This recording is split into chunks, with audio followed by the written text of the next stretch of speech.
Bueno, pues os voy a contar cómo funciona la pesca eléctrica. Todos los vertebrados, o sea, nosotros también, sometidos a un campo eléctrico de corriente continua, tenemos contracciones musculares involuntarias. Si alguno habéis tenido la mala suerte de tener que ir a rehabilitación, cuando te ponen los electrodos y se pone la pierna como tonta, pues es ese principio. El abdominator de la teletienda, pues es lo mismo. Siempre que creemos un campo eléctrico en un músculo, se va a contraer. Los peces tienen la particularidad de que, además de pasarles eso, como al resto de los vertebrados, se orientan en los campos eléctricos. Tienen electrotaxia positiva, ¿no? Siempre se van a orientar hacia el ánodo. Entonces, aprovechando ese fenómeno, lo que hacemos es crear un campo eléctrico de corriente continua en el río. Para eso colocamos un cátodo, que es esa rejilla que habéis visto ahí, que va a hacer que todo el lecho del río se convierta en el polo negativo. Y donde nosotros cerremos el campo eléctrico con la pértiga, y es el ánodo, se va a crear un campo eléctrico. Un campo eléctrico que, dependiendo de la conductividad del agua, tendrá más o menos intensidad y por lo tanto se diluirá más rápido o menos.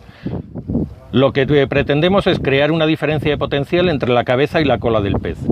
Cuando esa diferencia de potencial llega a un valor umbral, que es un poco diferente para cada especie, todo esto va a pasar muy deprisa. Primero va a entrar en oscilación en el borde del campo eléctrico, se va a orientar en el campo eléctrico, va a tener natación condicionada hacia el polo positivo, y cuando la diferencia de potencial suba, normalmente está en torno a 1 o 2 milivoltios, dependiendo de las especies, se va a producir electronarcosis, el pez no se puede mover.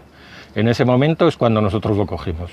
Todo esto pasa, dependiendo de la conductividad, entre 2 y 4 metros de distancia de donde estemos con la pértiga.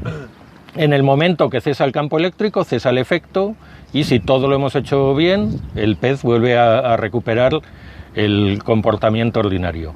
Si vamos un poco pasados de intensidad, la electronarcosis va a poder durar como medio minuto, una cosa así. Y si lo hiciéramos todo muy mal, podríamos llegar a electrocutar al pez y al operario. Con 200 miliamperios nosotros fibrilamos. Y estamos hablando de corriente continua en el agua, entonces hay que tener ciertas precauciones. Si todo lo hacemos correctamente, la mortalidad es de menos del 1 por 1000, y es un método que no es selectivo ni con especies ni con tamaños, por lo tanto es el método ideal para hacer pesca científica.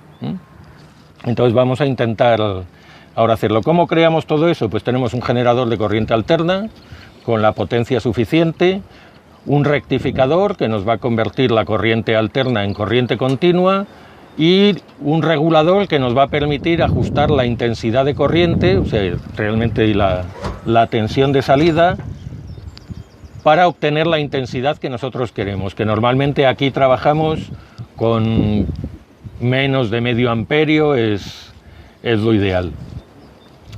Lo primero que hay que hacer, por tanto, es medir la conductividad del agua, y en función de eso ajustas el equipo. Aquí ahora tenemos 116 microsiemens y vamos a pescar como a 200 voltios. Donde estuvimos ayer, que tenemos 12 microsiemens, pues llegamos a pescar incluso a 1000 voltios para sacar 0,1 amperios, porque la resistencia del agua es muy fuerte. También jugamos con el tamaño del cátodo en función de eso, de la conductividad, para reducir las pérdidas de potencia en el equipo. Hoy vamos a usar un equipo de orilla, que son más seguros y dan más potencia, pero en ríos pequeñitos también podemos usar un equipo de mochila que lo lleva todo incorporado. Llevamos normalmente funcionan con baterías, y el equipo para ajustar la salida, el cátodo colgando y la pértiga. Con esos equipos hay que tener especial cuidado en no hacer un corto, porque tú estás en medio.